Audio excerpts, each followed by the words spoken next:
भक्त के पीछे दौड़े भगवान, भक्त और भगवान की कहानी। हरि राम बनारस में गुलाब की पत्तियों को पीसकर गुलकंद बनाने का काम करते थे। बनारस में उनकी गुलकंद दूर दूर तक मशहूर थी। उसके एक बेटा और एक बेटी थी। बेटी का नाम सुकन्या था और बेटी गुलकंद बनाने में अपने पिता का पूरा साथ देती थी और इस काम में अपने पिता की तरह माहिर थी। सुकन्या के स्कूल में पढ़ाई के साथ साथ नृत्य कला, गायन कला और वाद्य कला का अभ्यास कराया जाता था।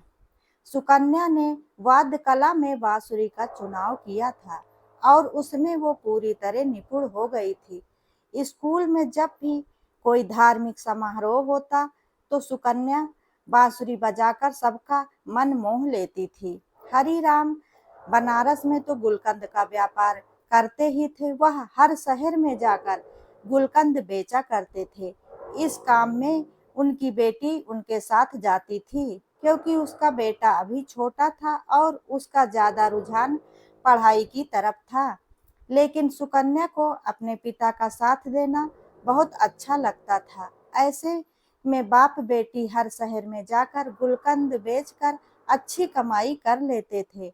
एक बार वृंदावन में गुलकंद बेचने का उनको सौभाग्य प्राप्त हुआ और दोनों बाप बेटी वृंदावन में एक धर्मशाला में ठहरे।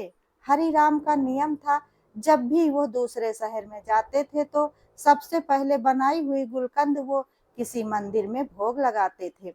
वृंदावन में आकर जब उसने गुलकंद बनाई तो उसने एक दोने में गुलकंद को रखा और अपनी बेटी के साथ राधा रमन जी के मंदिर के प्रांगण में गए और वहां जाकर गुलकंद से भरा हुआ दोना सुकन्या और उसके पिताजी ने राधा रमण जी के चरणों में रख दिया। मंदिर के पट अभी बंद थे। तभी सुकन्या, जो हर रोज अपनी बांसुरी का अभ्यास जरूर करती थी क्योंकि बांसुरी बजाए बगैर उसको चैन नहीं आता था, तो मंदिर के प्रांगण में बैठकर आज राधा रमण जी को अपनी बांसुरी वादन सुनाने लगी। बांसुरी की धुन चढ़ते ही मंदिर के प्रांगण में ऐसा माहौल बन गया कि हर कोई उसके बांसुरी की धुन को सुनकर मन मुग्ध हो गया। जब मंदिर के पट खुले तो गोसाई जी ने हरिराम और सुकन्या के लाए हुए गुलकंद के दोने को राधा रमण जी के आगे रख दिया। गोसाई जी, जो कि राधा रमण जी के हर भाव से परिचित थे, उन्होंने आज देखा कि राधा रमण जी के मुख पर आज बहुत बहुत प्रसन्नता का भाव है। उनके मुख पर मुस्कान बहुत ज्यादा तीखी हो गई थी। राधा रमण जी और सभी लोग उसकी बांसुरी की मधुर धुन सुनकर मन मुग्ध हो जाते थे। ऐसा ना जाने कितने दिन चलता रहा। हरिराम ने कहा कि बेटा, अब हमें यहाँ आए काफी दिन हो गए हैं। अब हमें अपने नगर वापस चलना चाहिए। लेकिन ना जाने राधा रमण जी की कैसी इच्छा थी कि जब भी वो जाने का प्रोग्राम बनाते तो हर बार उनका जाना ना हो पाता। वह फिर भी वहीं रह जाते। ऐसा करते करते उनको वृंदावन में रहते रहते 2 महीने बीत गए। सुकन्या का तो यहाँ से जाने का मन ही नहीं कर रहा था क्योंकि वह राधा रमण की दीवानी हो चुकी थी और उधर राधा रमण जी, जो कि आज तक अपनी बांसुरी के धुन से सारे वृंदावन में रमण करते थे, अब तो सुकन्या की बांसुरी की धुन सुनकर मनमुग्ध हो रहे थे।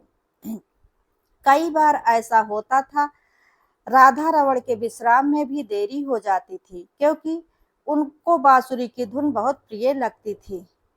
जब इनको सुलाने के लिए मंदिर के पट बंद करने के लिए गोसाई जी जाते तो किसी न किसी बहाने राधा रमण जी मंदिर का पट बंद नहीं करने देते। ऐसा कई बार गोसाई जी ने देखा था। वो समझ चुके थे कि सुकन्या की बांसुरी की धुन राधा रमण को पसंद आ चुकी है। अब यहाँ से सुकन्या और हरिराम का जाने का समय आ गया। बड़े ही भारी मन से सुकन्या और हरिराम राधा रमण जी को छोड़कर अपने नगर बनारस चल पड़े। जब सुकन्या राधा रमण जी के मंदिर से निकली, उसके कदम आगे बढ़ ही नहीं रहे थे। उसको ऐसा लग रहा था कि उसके पाँव किसी ने बहुत पाँव उसके पाँव में किसी ने बहुत भारी वजन के पत्थर रख दिए हों और वजन के कारण उससे चला नहीं जा रहा था। अब सुकन्या अपने घर बनारस आ चुकी थी, लेकिन उसका मन तो उस मोहिनी सूरत वाले वृंदावन के कटाक्ष नेत्रों वाले गहरी मुस्कान वाले राधा रमण ने हर लिया था। अब तो सुकन्या का अपने घर में बिल्कुल मन नहीं लगता था। उसका मन करता था कि वह भागकर मंदिर के प्रांगण में चली जाए। ऐसे दिन बीते चले जा रहे थे। एक दिन सुकन्या अपने माताजी के साथ रसोई में खड़ी थी। तभी अचानक से तभी अचानक से उसको जोरदार चक्कर आया और वह बेहोश होकर गिर गई। जब डॉक्टर के पास उसको ले जाया गया तो डॉक्टर को इसकी बीमारी समझ न आई। लेकिन जब उसके पिताजी ने उसको बड़े अस्पताल में दिखाया तो डॉक्टरों ने जब उसकी जांच की तो पता चला कि उसके हृदय में छेद है। घर के सब लोग सदमे में आ गए कि ये हमारी बेटी के साथ क्या हो गया। डॉक्टर ने बोला कि अब यह आपकी बेटी ठीक नहीं हो सकती, यह तो कुछ दिनों की ही मेहमान है। लेकिन इसके बारे में सुकन्या को कुछ नहीं बताया गया। सब लोग उसको ऐसे दिखाते कि तुमको कोई मामूली सी बीमारी है और तुम्हें कुछ भी नहीं हुआ है। लेकिन सुकन्या को थोड़ा सा संदेह हो गया था, उसको कुछ न कुछ बड़ी बीमारी हो गई है। तभी एक दिन सब लोग बाहर गए हुए थे और उसने अलमारी में से डॉक्टर की दी गई सारी रिपोर्ट देखी तो उसने देखा उसके हृदय में छेद है। लेकिन तभी उसको वहां उसके हृदय में एक आकृति दिखाई दी। वह आकृति राधा रमण जी की थी। तभी सुकन्या सोचने लगी कि मैं वहां राधा रमण जी को छोड़कर नहीं आई, बल्कि वो तो मेरे साथ मेरे हृदय में निवास कर रहे हैं। जब सब लोग घर वापस आ गए तो सुकन्या ने ऐलान कर दिया कि वह आज रात को राधा रमण जी के पास जाएगी। लेकिन उसके पिताजी ने कहा कि बेटा तुम्हारी तबीयत ठीक नहीं है, तुम वहां नहीं जा सकती। लेकिन सुकन्या ने तो ठान लिया कि वह वृंदावन जरूर जाएगी। न जाने कब उसकी मौत का बुलावा आ जाए। उसकी जिद के आगे उसके पिताजी उसको ले जाने के लिए मान गए। वह और उसके पिताजी राधा रमण जी के मंदिर अपने हाथ से बने हुए गुलकंद को लेकर और बांसुरी लेकर मंदिर में प्रवेश करते हैं। मंदिर में आज एक अजीब तरह की खुशबू आ रही थी। सब लोग हैरान हो गए कि आज यह मंदिर में कैसी खुशबू फैली हुई है। लेकिन जब उनका ध्यान सुकन्या की तरफ गया तो उनको देखकर बहुत प्रसन्न हो गए और कहने लगे, अरे बेटा तुम कहाँ चली गई थी? जब से तू गई है हमारे तो राधा रमण जी की मुख की कांति ही फीकी पड़ गई है। लेकिन आज देखो उनकी मुस्कान कितनी गहरी है और आज तो तुम्हें देखकर उनकी दंतावली के दर्शन भी हो रहे हैं। अब जल्दी से तुम अपनी बांसुरी की धुन भी सुना दो ताकि वो और भी प्रसन्न हो जाएं। तुम नहीं जानती कि तुम्हारे हाथों से बनी हुई गुलकंद राधा रमण जी को बहुत प्रिय थी। जब भी तुम गुलकंद का भोग लगाती थी हम अपने हाथों से राधा रमण के मुख में लगे गुलकंद को साफ करते थे। हमने तुम्हें कभी नहीं बताया था कि ये तुम्हारी गुलकंद को रोज खाते थे। ये बात सुनकर सुकन्या का फीका पड़ा मुख अचानक से खिल उठा।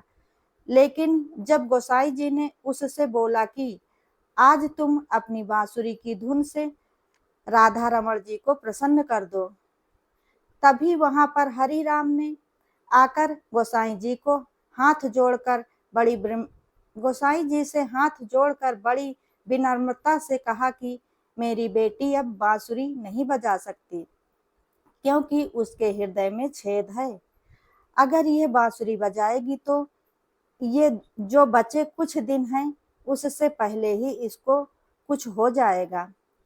हरिराम गोसाई जी से प्रार्थना कर ही रहे थे, लेकिन उधर सुकन्या बांसुरी बजाना शुरू कर चुकी थी और लगातार 4 घंटे आंखें बंद करके राधा रमण जी का अपने हृदय में दर्शन करते हुए बांसुरी बजाती रही। हरिराम यह देखकर हैरान होता जा रहा था कि इतनी बीमार लड़की बांसुरी वादन कैसे कर सकती है। जब सुकन्या ने बांसुरी को विश्राम दिया, तभी मंदिर में माथा टेकने के लिए दिल्ली से एक बहुत बड़े डॉक्टर का परिवार आया हुआ था। उन्होंने गोसाई जी और हरिराम की सारी बातें सुन ली थी। तो डॉक्टर ने बताया कि जिसको दिल की बीमारी या दिल में छेद होता है वह बांसुरी वादन नहीं कर सकता। आप लोगों को जरूर कोई गलतफहमी हुई है। लेकिन हरिराम ने सौगंध लेकर कहा कि नहीं, हम वहां पर सुकन्या का इलाज करवा रहे हैं और डॉक्टर ने बोला है कि यह कुछ दिनों की मेहमान है। मंदिर में आए हुए डॉक्टर ने दोबारा उसके दिल की जांच की तो उसने भी देखा कि सुकन्या के हृदय में तो छेद है, लेकिन उस छेद के ऊपर किसी का आवरण चढ़ा है। लेकिन उनको कुछ समझ में नहीं आ रहा था। किसी को ये नहीं पता था कि बीमार सुकन्या के दिल में हुए छेद को खुद राधा रमण जी ने वहां पर छेद में खुद राधा रमण जी वहां पर विराजमान हैं होकर अपने आप से ढका हुआ था। सुकन्या अपनी बीमारी से बिल्कुल बेपरवाह थी, क्योंकि उसके दिल के डॉक्टर राधा रमण जी उसके दिल का इलाज करने के लिए खुद उसके हृदय में वास कर रहे थे। यह बात सुकन्या और राधा रमण जी ही जानते थे। सुकन्या ने ऐलान कर दिया कि जब तक उसकी जिंदगी है तब तक वह राधा रमण जी को छोड़कर कहीं नहीं जाएगी। उसके पिता ने उसको समझाने की बहुत कोशिश की, लेकिन वह अपनी बात पर अड़ी रही। इस बात को 25 साल हो गए। सुकन्या के बाल सफेद हो गए थे। सुकन्या के पिता ने समय पर उसका विवाह भी करा दिया था। आज वह अपने पति और 2 बच्चों के साथ सुखी जीवन व्यतीत कर रही है। लेकिन आज भी वह राधा रमण जी की बहुत बड़ी भक्त है। लेकिन राधा रमण जी की कृपा से उसका हृदय आज भी तंदुरुस्त था। उसको कुछ भी नहीं हुआ था। जिस पर राधा रमण की कृपा हो जाए, उसको कोई बीमारी छू भी कैसे सकती है। अगर कभी भूल से कोई बीमारी उनके भक्तों के पास आ भी जाए तो प्रभु इतने कृपालु हैं कि उनकी कृपा से चिंताएं और बीमारी दूर हो जाती हैं। दोस्तों, आप लोगों को यह वीडियो आप लोगों को ये वीडियो पसंद आया हो तो मेरे द्वारा सुनाई गई ये कहानी अगर आप लोगों को पसंद आई हो तो वीडियो को लाइक, शेयर, कमेंट जरूर करें और ऐसी ही ज्ञानवर्धक और धार्मिक जानकारियों के लिए चैनल को सब्सक्राइब करें। वीडियो अंत तक देखने